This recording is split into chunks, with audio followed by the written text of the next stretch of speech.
I said, oh, but what did they do when they were in power? Tell me, what did they do to their people? Take, for example, I was already lame about saying that there was no school in this community. You became a senator how many times? 2 to 3 times? They gave you an oil block, which you saw at the cost of $15 million. And yet, you will open your mouth to say there's no school in your community. You worked on Dudley for 8 years. You worked with Amechi for 8 years. What a shame. What a shame. These people who are now saying Dudley are a revered leader. Ask them. When Dudley left office, he was living in Matama. How many of them went to see Dudley? In fact, what Secondus used to tell people, he named Dudley a name. He said, Emir of Matama. This Secondus. None of them. It was me.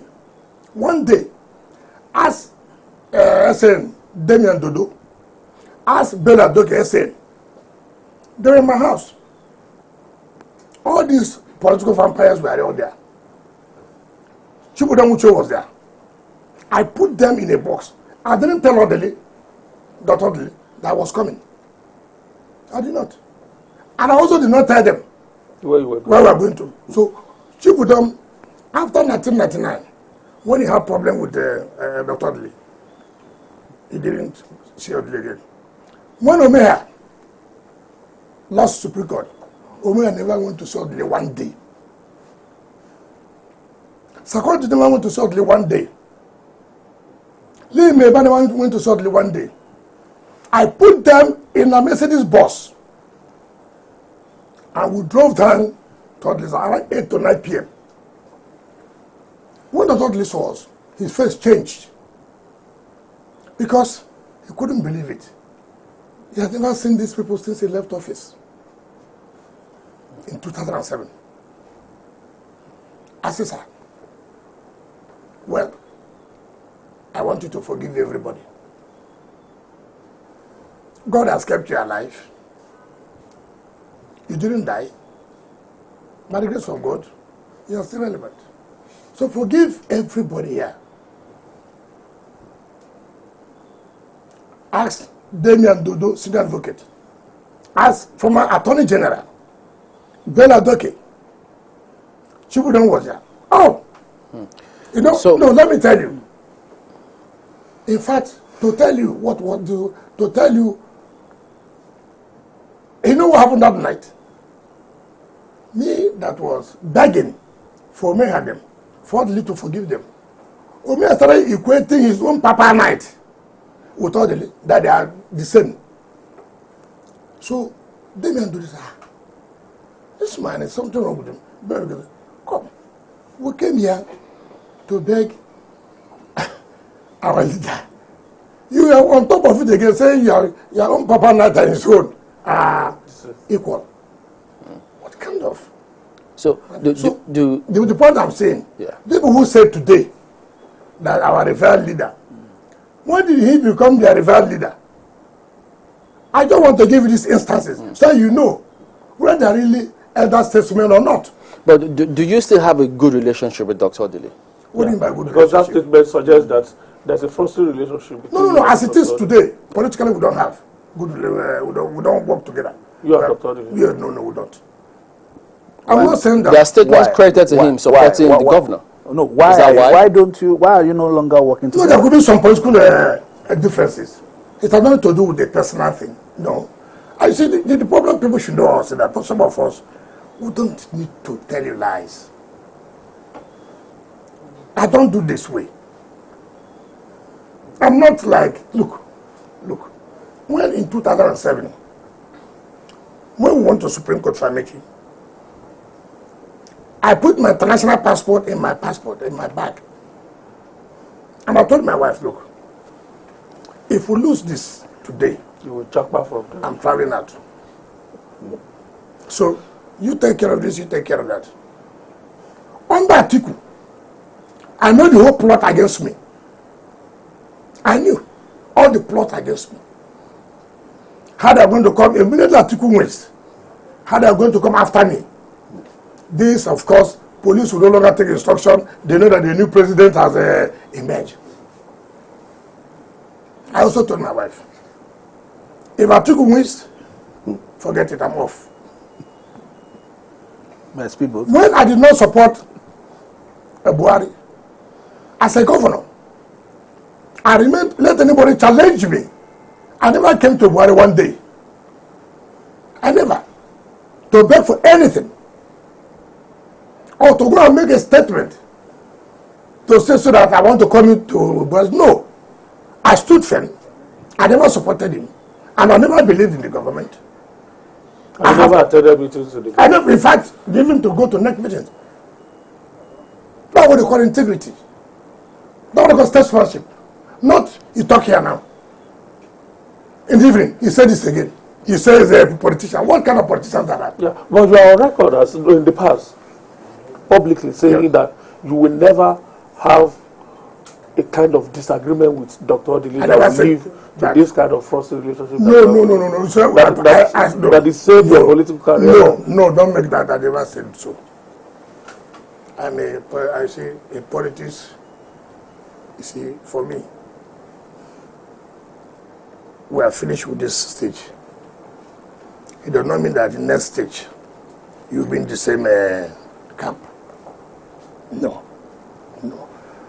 You took a decision, I took a decision. That's okay. If this is your own political decision, no problem. But do you still see him as your leader somehow? Why not? So does it mean I'll be in the same camp with him? Is this issue so big that for Dr. Odili's sake you can't bend? What you bending in what? I can't forgive Governor Fubara and excuse me, when they say forgive, what's the problem? Is it not running the state? Yeah, but it's been harassed daily. By who? By lawmakers. Oh, am I a lawmaker? You hold the levers. I hold what? You are virtually controlling the lawmakers. But you are saying that you are what the reason people say that illegal. You are seeing that the so-called elder assessment say that they are illegitimate. You know, people, I don't know the kind of school they went to. What's your solution to this reverse bumpers? From what I read, what the assembly were saying, comply with the law.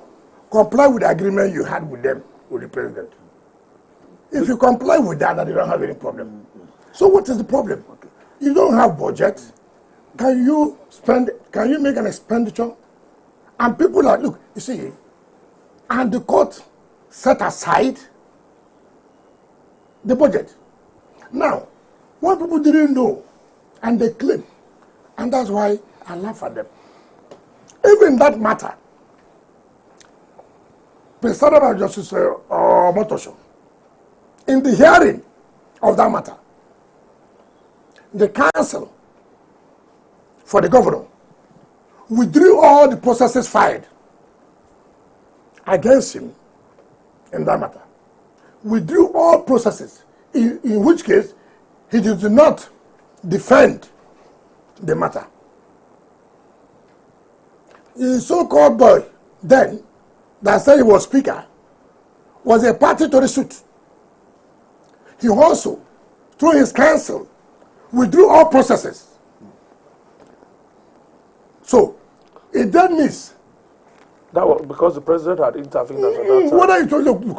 A part of the resolution was that withdrawal. Okay. If that's so, why are you going on appeal now? What are you going on appeal to do? Okay, assuming don't not consider. What are you going on appeal to do? What are you appealing on? You did not defend the matter. Who to a party to? You are so-called speaker then, who also withdrew his processes. And judgment was passed like an undefended list. And you are now going on appeal. And you don't tell, lawyers don't tell the truth. Now you go around again, instigating so many people to file action against the speaker and members of the House. Who, the governor? Yes. But some say he's not even fighting back. He's not instigating anybody. Please, tell your 3-month-old baby that one. all kinds of things. But they've forgotten that there's a court matter between the assembly members, PDP, and INEC, and which the court gave injunction. They forgot that was supposed to recognize the speaker and these members of the assembly. Now you see how they collect money. You see, let me tell you how people who are not experienced, they can suck you. They have over 35 matters. Every day the same subject. They will go and tell him, yes, sir, want to find matter against these people. Then they collect money. Some say that stakeholders of River State, elders, they want to watch their locus. The only people who have locus, as far as this matter is concerned, to challenge, if I thought there was a defection, is PDP. When you say stakeholder, how did you know you voted for him, for them? How do you know you voted for them? There are all kinds of collecting money, left, right, and center. So what the lawmakers are saying, look, you have no budget by law. Well, but we also need agreement with you before Mr. President. And if you do not comply, then we have no visitation. Well, some say that to carry the process. The till date that the governor has released funds for the emoluments of the lawmakers and that all their titles are being paid is that as part of the agreement. Okay, let me tell you. Okay, is that all? Let me tell you. When you were not paying them, we were dead. So you are telling me the entitlement, the constitutional right that they beg you to release, yet they're illegal people. The same people who are saying they're illegal, he wrote a letter to them to confront commissioners. What is in this budget you don't want to? Appropriation law is key. What is the fear? Why do you think he doesn't want to present the budget? That's why I should ask you. No, but some say that there's a court, that someone has gone to court to do what? To prevent him from representing the budget because it will be legal. What is the action? So what should he do? What is the action? That's why I'm telling you that you go and tell me, okay, what's the action? Well, is there any judgment? No, it's in court. If it's in court, Why, are you not supposed what are we to talking about? stay action? Why can you? Until it subsists? How? Listen, let me tell you. Is there no court that set aside the budget? Is there no court judgment that set aside the budget? So if he represents a the matter budget, that he was a party to. yeah, but if he represents the budget, Yes. and there's a court injunction saying, no, not injunction, there's a matter in court trying to determine that matter, would it not be How violating can you say the so? process? If a court has determined the matter, saying the court, the judge, there was no budget, and the president said, how can somebody go to court again to say no, don't present the budget? I mean, you know, some of us try to do it. We know the politics, we know the antics.